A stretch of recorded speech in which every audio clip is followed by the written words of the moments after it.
Assalamualaikum warahmatullahi wabarakatuh. Nama Lara Santi, NIM 19631057, lokal PS4B. Baiklah, saya akan melakukan presentasi. Materi yang pertama yaitu gambaran umum matematika ekonomi. Gambaran umum matematika ekonomi. Matematika ekonomi merupakan salah satu ilmu matematika terapan, di mana masalah yang muncul dalam matematika ekonomi atau bisnis seperti biaya, harga, upah, tenaga kerja, permintaan dan penawaran, penghasilan dan laba, produksi, dan lain sebagainya, diselesaikan dengan menggunakan analisis matematika untuk mendapatkan kesimpulan dan keputusan yang terbaik. Matematika ekonomi merupakan pendekatan untuk menganalisis ekonomi. Dalam matematika ekonomi, terdapat simbol-simbol yang menjelaskan permasalahan ekonomi. Selain itu, matematika ekonomi adalah penerapan metode matematika untuk mewakili teori dan menganalisis masalah-masalah di bidang ekonomi.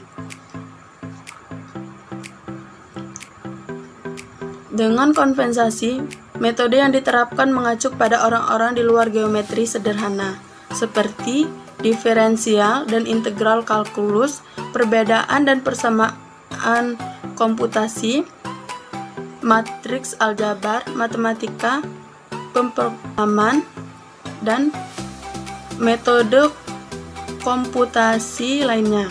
Keuntungan pendekatan ini memungkinkan perumusan teori hubungan dengan ketelitian umum dan kesederhanaan. Konsep dasar matematika ekonomi. Konsep dasar matematika ekonomi hanya diekspresikan dalam bentuk matematika sederhana seperti bilangan bulat atau pecahan, diikuti dengan operasi sederhana seperti penjumlahan, pengurangan, perkalian, dan pembagian.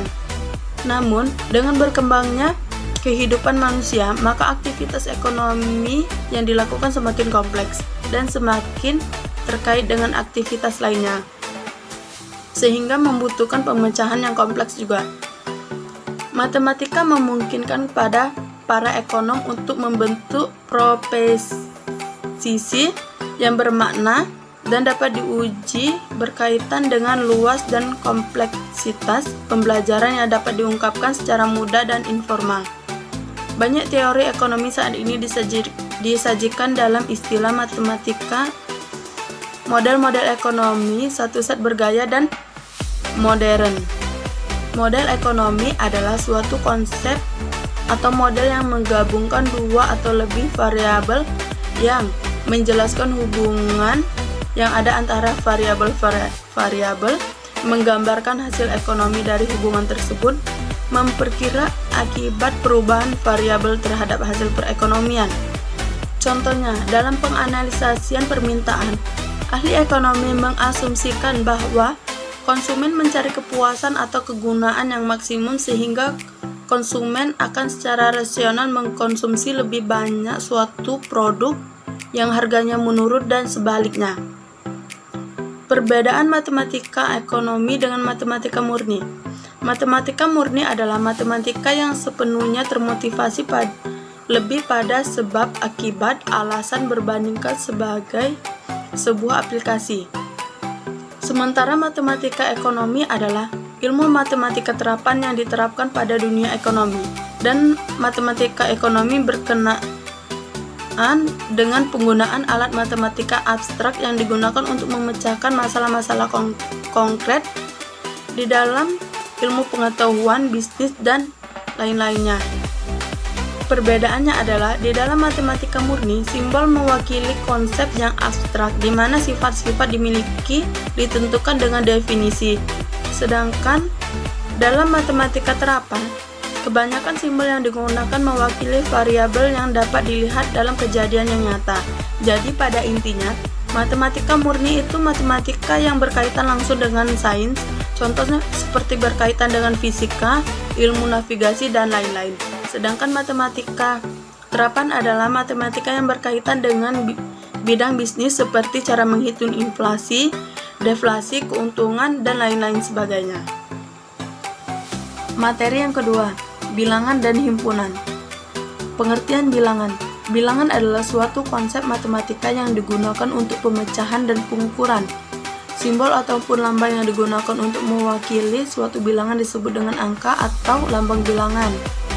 Dalam matematika, konsep bilangan selama bertahun-tahun lamanya telah diperluas untuk meliputi bilangan nol, bilangan negatif, bilangan rasional, bilangan irasional, dan bilangan kompleks. Bilangan adalah suatu ide yang bersifat abstrak yang akan memberikan keterangan mengenai banyaknya suatu kumpulan benda. Lambang bilangan biasanya dinotasikan dalam bentuk tulisan sebagai angka. Prosedur-prosedur tertentu yang mengambil bilangan sebagai masukan dan menghasilkan bilangan lainnya sebagai keluaran disebut dengan operasi numeris.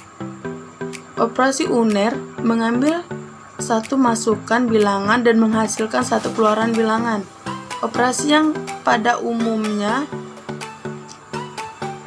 ditemukan adalah operasi biner yang mengambil dua bilangan dan menghasilkan satu bilangan. Contoh operasi biner adalah penjumlahan, pengurangan, perkalian, pembagian, perpangkatan, perakaran. Bilangan matematika yang mengkaji operasi numeris disebut dengan aritmatika. Macam-macam bilangan. Yang pertama yaitu adalah bilangan asli atau bilangan sial. Adalah bilangan bulat positif, contohnya 1, 2, 3, 4, 5, 6, 7, dan 8. Yang kedua, bilangan caca atau bilangan adalah bilangan bulat positif digabungkan dengan 0, contohnya 0, 1, 2, 3, 4, 5, 6, 7. Yang ketiga, bilangan bulat. Bilangan bulat adalah bilangan yang terdiri dari seluruh bilangan negatif, 0, dan positif, atau bilangan yang terdiri dari bilangan caca dan bilangan negatif. Contohnya yaitu min 3, min 2, min 1, 0, 1, 2, 3. Yang keempat yaitu ada bilangan prima. Bilangan prima adalah bilangan-bilangan sail atau asli yang hanya bisa dibagi dirinya sendiri dan satu, atau bilangan yang memiliki dua faktor dan angka satu bukan bilangan prima. Contohnya 2, 3, 5, 7, 11, 13, dan 17. Yang kelima adalah bilangan rasional.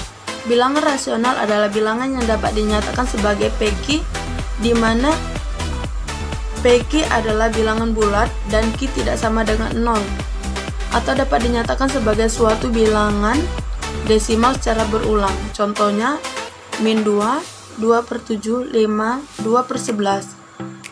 Yang keenam, bilangan rasional. Bilangan rasional adalah bilangan yang tidak dapat dinyatakan sebagai PQ atau tidak dapat dinyatakan sebagai suatu desimal berulang.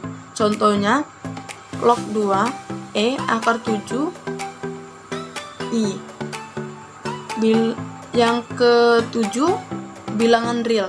Bilangan real adalah bilangan yang bisa dituliskan dalam bentuk desimal. Contohnya log 10, 5/8, min 3, 0, dan 3. Yang ke-8 ada bilangan imajiner. Bilangan imajiner adalah bilangan I atau satuan imajiner, di mana I adalah lambang bilangan baru yang bersifat faktorial sama dengan min 1, contohnya I, 4I, 5I. Bilangan kompleks. Bilangan kompleks adalah bilangan yang anggota-anggotanya A plus B1, di mana AB sama dengan R Victoria 2 min 1 dengan A bagian real dan B bagian imajiner. Selanjutnya adalah himpunan. Himpunan diperkenalkan oleh George Cantor pada tahun 1845 sampai dengan 1918, seorang ahli matematika Jerman. Ia menyatakan bahwa himpunan adalah kumpulan atas objek-objek. Objek-objek tersebut dapat berupa benda abstrak maupun konkret. Pada dasarnya, benda-benda dalam suatu himpunan tidak harus mempunyai kesamaan sifat atau karakter. Himpunan juga merupakan kumpulan benda-benda atau objek-objek yang didefinisikan dengan jelas. Contoh himpunan yang pertama, kumpulan kabupaten yang ada di Provinsi Bengkulu. Ada Kabupaten Kaur, Kabupaten Bengkulu Tengah, Kabupaten Rejang Lebong, dan lain-lain.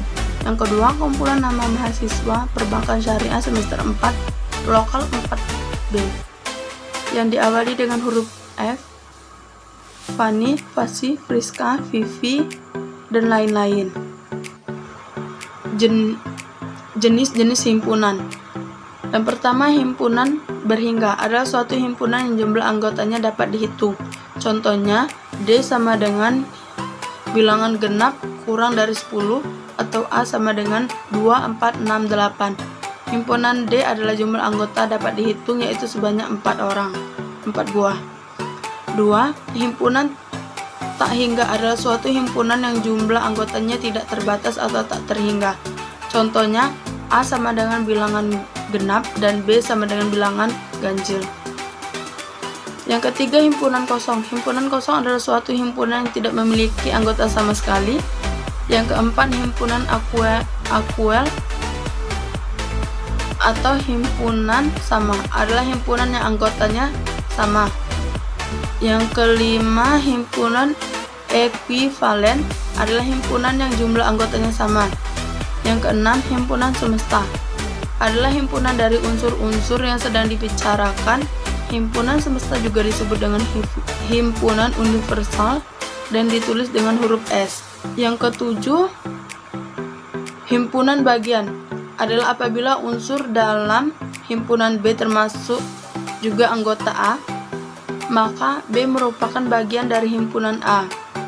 Yang kedelapan, himpunan lepas. Himpunan lepas adalah suatu himpunan yang tidak mempunyai anggota persekutuan dengan himpunan lainnya. Yang kesembilan, himpunan bilangan cacah adalah himpunan bilangan yang anggotanya dimulai dari 0 dan seterusnya. Contohnya itu K sama dengan 0, 1, 2, 3, 4, 5 dan seterusnya.